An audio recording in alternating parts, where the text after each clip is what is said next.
ये question CBSE 2025 का case based question है। A lighthouse stands tall on a cliff by the sea watching over ships that pass by. One day a ship is seen approaching the shore. ये lighthouse का diagram दिया but not at all required in solving this question.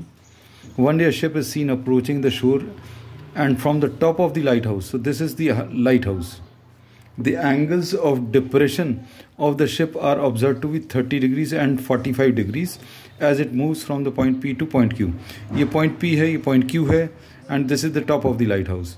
जब यहाँ पर है तो angle of depression with the horizontal 30 degrees और ये हॉरिजॉन्टल लाइन के साथ एंगल ऑफ डिप्रेशन 45 डिग्रीज है।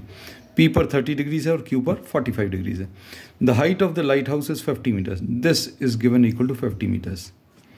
अब इस पर बेस्ड अभी हम लोग क्वेश्चन को सॉल्व करेंगे। So we have read this part. अब इसको अभी हम लोग रिमूव कर दे रहे हैं। अब इसमें ये 50 मीटर्स ड्रॉ 50 मीटर्स दिया हुआ है। अब इसमें find the distance of the ship from the base of the light house when it is at the point Q. This is the base of the light house. This is the top of the light house. अब इसमें इन्होंने बोला है कि जब ये ship Q पर है तो आपको distance of the ship from the base, ये डिस्टेंस बताना है। Suppose we are naming this as x। अगर ये 45 डिग्रीज है तो ये एंगल भी 45 डिग्रीज आ जाएगा। ठीक। अब इसमें ट्राइंगल ABQ में tan of 45 degrees will be equal to AB perpendicular upon base AQ. AB 50 दिया है, AQ x है या AQ ही लिखा रहने दे। This is 1 is equal to 50 upon x. So x will be equal to 50 meters, or we say that AQ is 50 meters.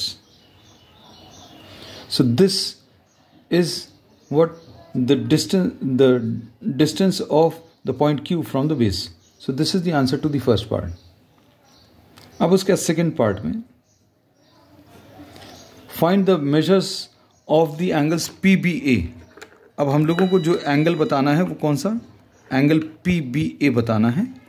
Angle PBA देखो, PBA मतलब ये वाला एंगल कैलकुलेट करना। तो ये वाला एंगल कैसे मिलेगा, ये 30 है तो ये वाला angle, and since this is 90 so this will be 60 degrees.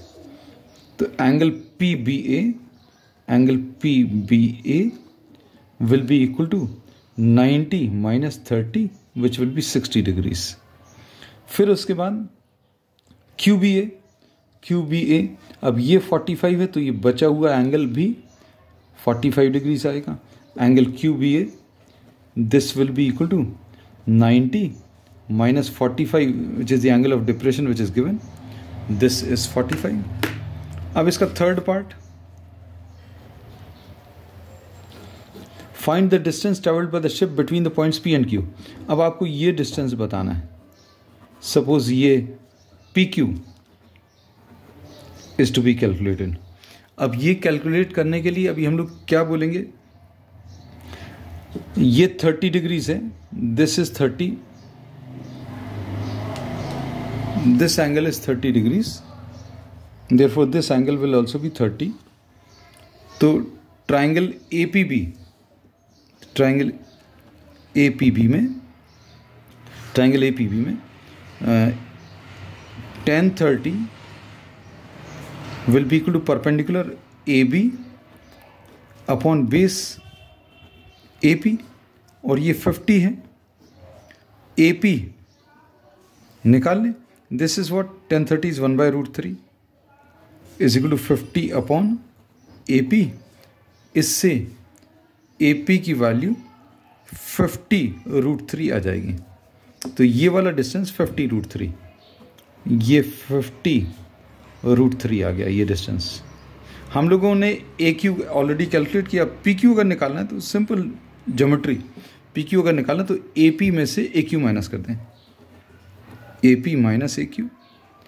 AP अभी हम लोग निकाल लिया है कितना, 50 रूट 3, और AQ ये डिस्टेंस कितना है, तो AQ distance is 50, So the answer to this will be 50 into √3 - 1.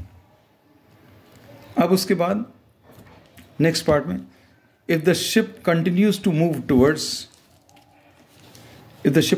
moving towards the shore and takes 10 minutes to travel from Q to A, time taken to travel from Q to A, this is the B part, the or part, ये A part था, है ना.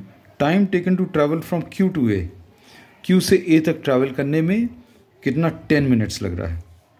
Time taken to travel from Q to A is 10 minutes.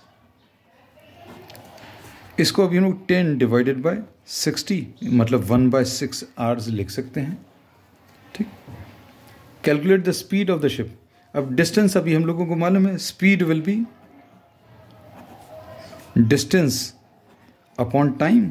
Distance कितना travel किया है Q से A तक, this is QA divided by T. QA कितना है 50 मीटर्स, तो 50 divided by 1000 because the answer is required in kilometres per hour, divided by time is what 1/6. ठीक.